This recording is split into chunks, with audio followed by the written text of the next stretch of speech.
Victorian death candles have always been more than just light. They are symbols of faith, of hope, of memory.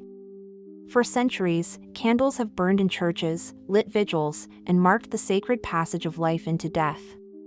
But in the Victorian age, a time steeped in ritual and superstition, candles took on a darker meaning. They became omens. They became vessels of the dead. They became what came to be known as death candles. The Victorians were obsessed with death. Queen Victoria herself set the standard after the passing of Prince Albert in 1861, mourning him for the rest of her life. Her grief spilled into culture, shaping everything from fashion to home decor. Widows dressed in heavy black crepe for years. Families commissioned post-mortem portraits of their children, posed to appear as though they were still alive. Locks of hair were clipped from the dead and woven into elaborate jewelry, preserved in rings and brooches. Mourning was not hidden. It was displayed. Within this culture of ritualized grief, candles became more than wax and flame. They became relics. Some families poured mourning candles, melting beeswax or animal fat and folding in fragments of the deceased, a lock of hair, a scrap of burial clothing, sometimes even cremated ashes. These candles were lit during wakes, on anniversaries of the death, or when praying for the soul in purgatory. They weren't meant to brighten a room. They were meant to bind the living to the departed. Imagine sitting in silence as the flame devoured the last physical trace of your loved one, their hair curling into smoke, their ashes dissolving into flickering light. But Victorians didn't just see these candles as keepsakes. They saw them as omens. Folklore from the period is filled with warnings.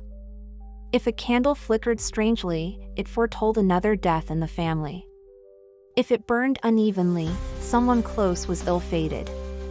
If it guttered out on its own, it meant the spirit was restless, unable, or unwilling to leave. There are records of such beliefs preserved in parish diaries and oral histories. In some households, families swore candles at wakes dripped blood-red wax, a sign that more tragedy would follow. Others whispered of flames that bent toward a particular mourner, who later met an untimely death.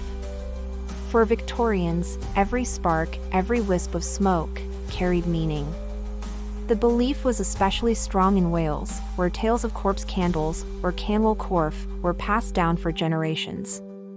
These were not always literal candles, but ghostly lights, said to hover above paths and fields, tracing the very route a coffin would one day take. They were said to float ahead of funeral processions, sometimes days before a death occurred. A 1901 article in the Braidwood and Arroyuan Express described the superstition in chilling detail. According to tradition, the color, size, and height of the light foretold death. A red flame meant a man would die, a pale one, a woman. Large, high lights signaled an elder. Small, low flickers foretold the death of a child. The National Museum of Wales preserves multiple accounts. In YSBYTYYSTWYTH, a grandfather and his daughter saw a light pass through a hedge and across a field, traveling straight toward a neighbor's house. Days later, that neighbor was found dead by the fireside. Another story tells of a candle appearing at the bedside of a dying relative.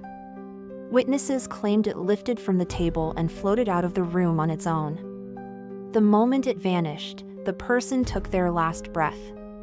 The spiritualist movement of the 1800s only strengthened the candle's connection to the supernatural. Seances were almost always held in candlelight. Some mediums were rumored to use black candles mixed with hair or even blood of the deceased, claiming they heightened the connection to the other side. Reports circulated of candles that refused to burn down, as if held in place by unseen hands, or that flared violently whenever a spirit manifested. Today, these traditions are nearly forgotten. The words death candle or corpse candle have slipped from memory, surviving only in folklore collections and the occasional mention in regional superstition. Yet their echoes remain. Modern memorial candles, poured with ashes, or infused with hair, are sold as tokens of love. Their makers speak of remembrance, not omens. And yet, the act is the same, binding the dead into wax, striking a match, and waiting to see what the flame reveals. And so we're left with the question. If you lit such a candle, and the flame bent sharply toward you, or guttered out before its time, would you dismiss it as a trick of the draught? A flaw in the wick? Or would you feel, as the Victorians once did, that death itself was leaning close, watching, in the flicker of the flame?